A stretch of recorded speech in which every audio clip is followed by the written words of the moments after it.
Hello and welcome to another jungle video, and in this guide we're going to be taking a look at how you can take an early game jungler, maybe a mid game spiking jungler even, and close out the game very quickly. Yes, recently there has been a focus on farming junglers, getting good camp sequencing down, maximizing experience advantages, but ultimately understanding the game at large, the meta at large, focusing on ganking, counter jungling, getting dragons and heralds is the way you win games. And yes, this means you will have to have an aggressive jungling style and be very good at your tracking and executing your game plan. And sometimes the enemy simply has a very strong late game team comp and you don't want to go until 35 minutes in order to win. You want to maximize everything early and get out. This is also possible even if you have one lane that's behind or even inting. So as always, if you enjoy and learn something, please click the like button and of course subscribe me for all the videos coming very soon, and perhaps comment below what topics you might want covered. So without any further hesitation, we jump into our first clears, and of course we need the best to show us how to play aggressively, to track the enemy jungler, and to perform flawlessly, almost, in order to close these games out quickly.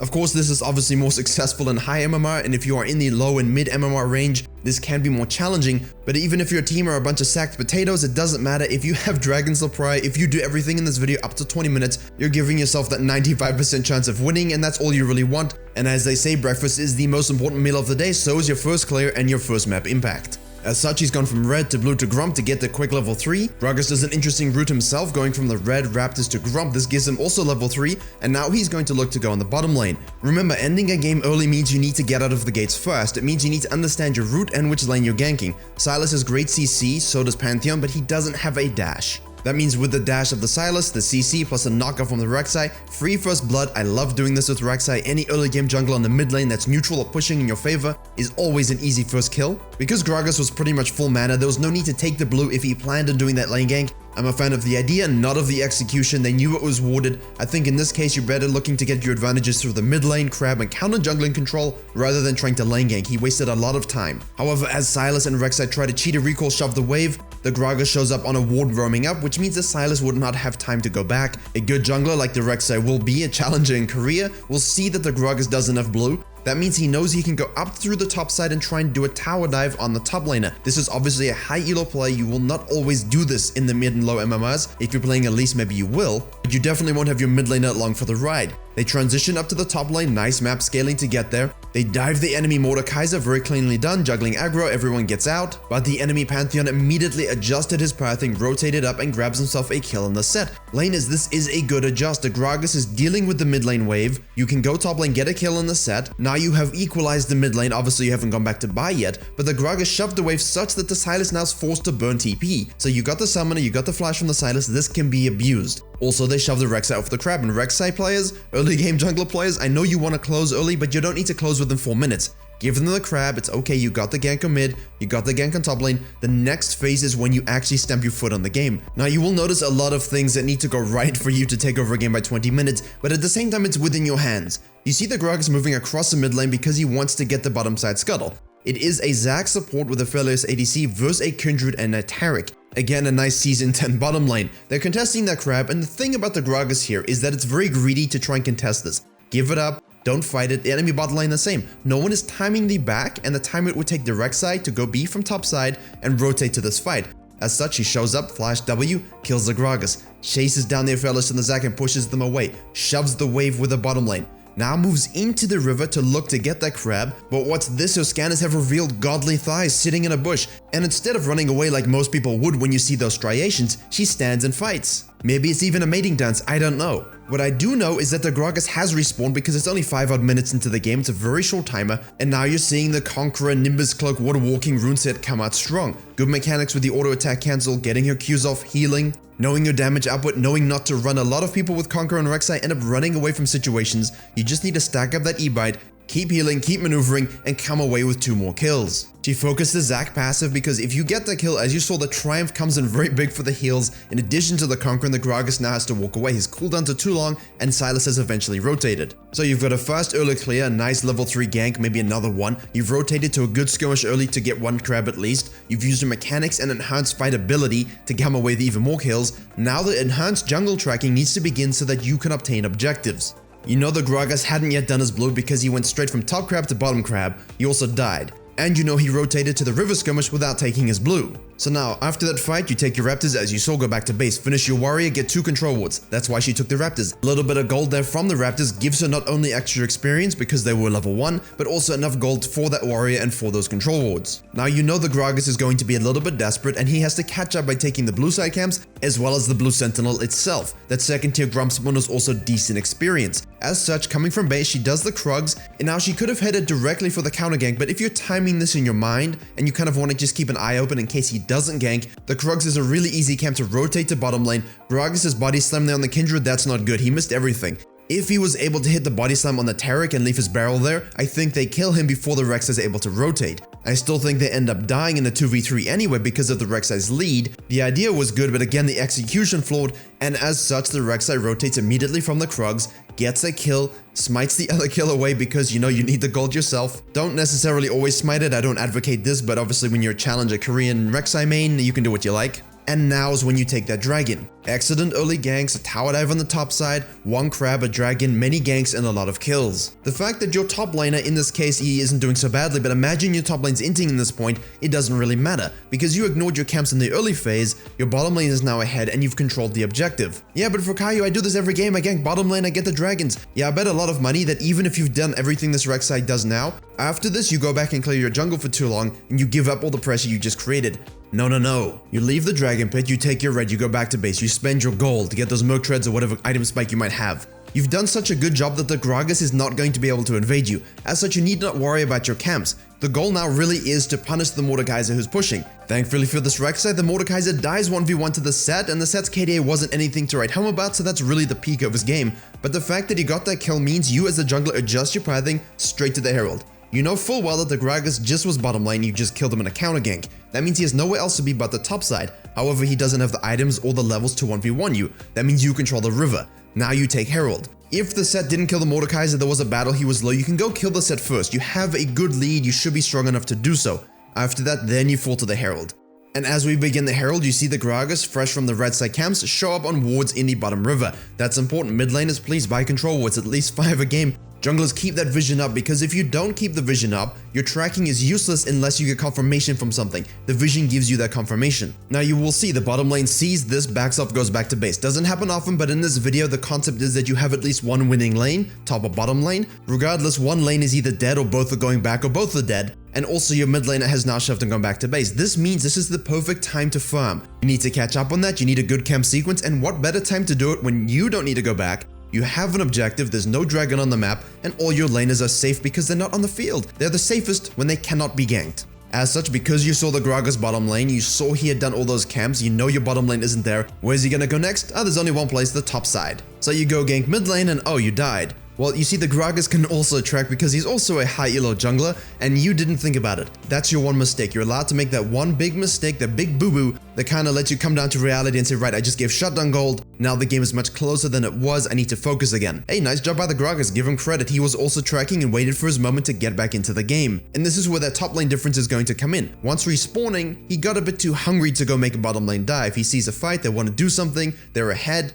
Unfortunately, the Mordekaiser has TP'd in. Big top gap here, saving it for this exact kind of macro play. The Gragas is rotating down, the Pantheon ults in, Kindred dies, Zac loses his passive, Sylas stays behind to kill the Gragas. Rek'Sai is like, okay, now it's time to just walk the other way. They've committed everyone to this fight, so if you can turn this around in your favor or at least neutralize it to some degree, this is huge for your win condition of trying to end in 20-23 minutes. Pantheon gets overzealous because of the rough early game in order to kill the Taric. He heals himself because gems are truly outrageous. Rek'Sai turns on the Pantheon, and now this is where the split focus comes in. You're killing the Pantheon, but you're focusing on the Mord. Mord can be very difficult to kill. Sylas dies almost immediately because of the Zac bouncy. And this is where the big limit testing comes into play. Know your champ, know your runes, know your matchups, and stick it out long enough that you actually get that chomp to kill the Mord. Taric sticks around for a heal, and now you can shove the wave. Again, these neutral environments where these skirmishes happen, your mechanical prowess does come into play. If you want to win early game and play early game champions, you need to win these out. If you don't, the scaling team comp will win. After all that mess, yes, you won out, yes, you got a lot of kills, you could reset. However, now we need to use that extended sequence to keep our impact because this is the crucial phase about how you win the game.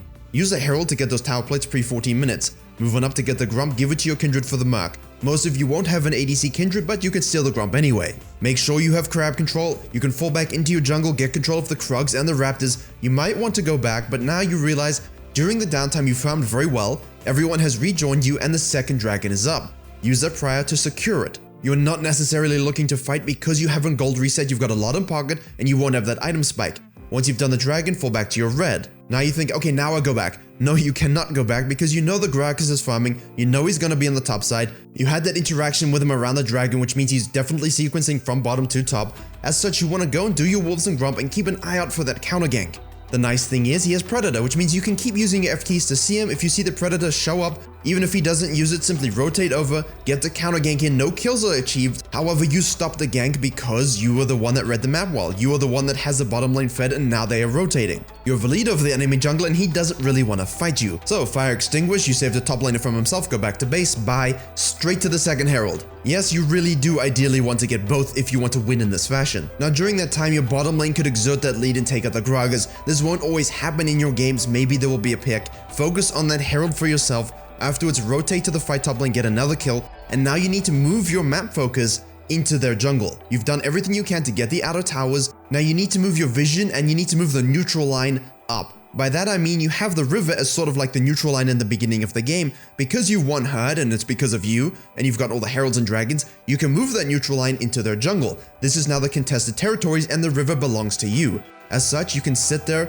make picks, kill the Aphelios with a nice ultimate, further your lead and become suffocating. The fact that the Mordekaiser was ahead and made the TP play was irrelevant because you were so far ahead you could turn that fight around, and as such you took control of the game and his lead was nullified. Now what you see here is people starting to split push and be picked off. Just like in all your games, a 3-man gank on the top, your top laner dies. You just want to go mid lane. Your bottom lane split pushing on the bottom side, they're also gonna get ganked. Don't use the herald quite yet. The first herald's for gold, the second one is for maximum tower damage and push. Just shove the wave as best you can, and then if there's a fight breaking out that you feel you can impact and win, and you know the rest of the team is somewhere else, rotate up and secure yourself even more. Keep shoving those waves when your team won't, keep putting out the fires as best you can. Once everyone resets, you're gonna have such a nice level and item lead purely because you did that. When the third dragon pops up, Gragas is going to try and get greedy for it, kill him 1v1, again, alpha play, you need to make that yourself. Get the third dragon, you can use the herald mid, and then you can use that prior to either get another kill and then get the Baron. Obviously if it isn't up yet, make sure you take control of their jungle. As I said, you move the neutral line, move it up even more.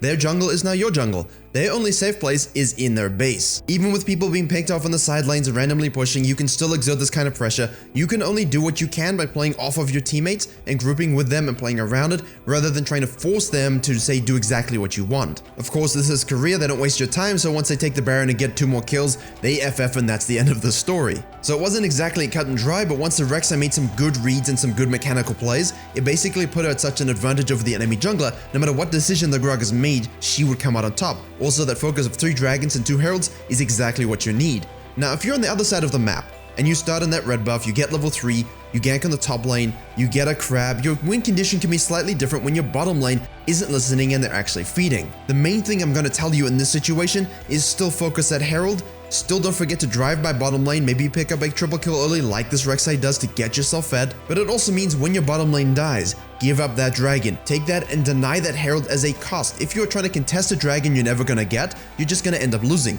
Always get something from the objective standpoint. Because you still found a lane to gank, maybe it's top and mid in this situation, you dive, you gank again and again, you have the herald for plate gold, make sure to get yourself fed as much as possible. If the bot lane is a lost hope, don't go camping there when nothing is gonna happen. Just give up the first dragon, maybe even the second. You know, when the Jarvan is focusing on the bottom lane there, counter jungle him and deny him some experience. Keep ganking top lane, just make sure you yourself are not falling behind. It feels worse because your bottom lane gives up the dragons, but that doesn't mean you can't abuse their back timings to sneak one away yourself. And once you've done that, now you're in action, you've equalized, and now you only have to deal with the macro of the enemy bot lane rotating and trying to take out the towers, much like the Kindred and the Taric did in our first gameplay. To defeat that, I give you this simple equation. Gank top, get top fed, be fed yourself. Make sure you get both heralds, because the second herald, once the enemy bottom lane takes the lead to the mid, well hello, top lane is down, let's activate the herald and shove to the inhib. This immediately neutralizes the entire game, it blows it open, and now you simply have to make sure a good fight, a good Baron, and a good second inhib is your closing call. Exactly the same as the first gameplay, purely because you had heralds, you had a fed top laner, and you yourself were fed. So obviously that second part's a little bit of a highlight, but all the principles from the first gameplay apply where the top lane is feeding, bottom lane is feeding. It's all on you to make those actions for objective play. Make sure you are taking your farm when your team is off the map, when there's nothing to be contested. There's nothing worse than doing Gromp when you could be ganking. There's nothing worse than doing Wolves when you could be taking the Herald. And you'll find that in your games, when you do those things, the enemy jungler's ganking, making you look like a fool. Your bottom lane is dying because you're not in position to counter gank. Take the bullet points from the first gameplay, print them out, stick them up, follow them to a T, make sure you're playing the right kind of jungler. This doesn't work with Evelynn, obviously. And you should be well on your way to securing very quick 20 to 25 minute wins. Thank you very much for watching. I hope you were able to enjoy and learn something. Please do like, share, and comment if you did. I always like to reach around 1500 likes on videos you enjoy, so it lets me know what to make more of, and I'm pretty sure it makes my beard be more fluffy.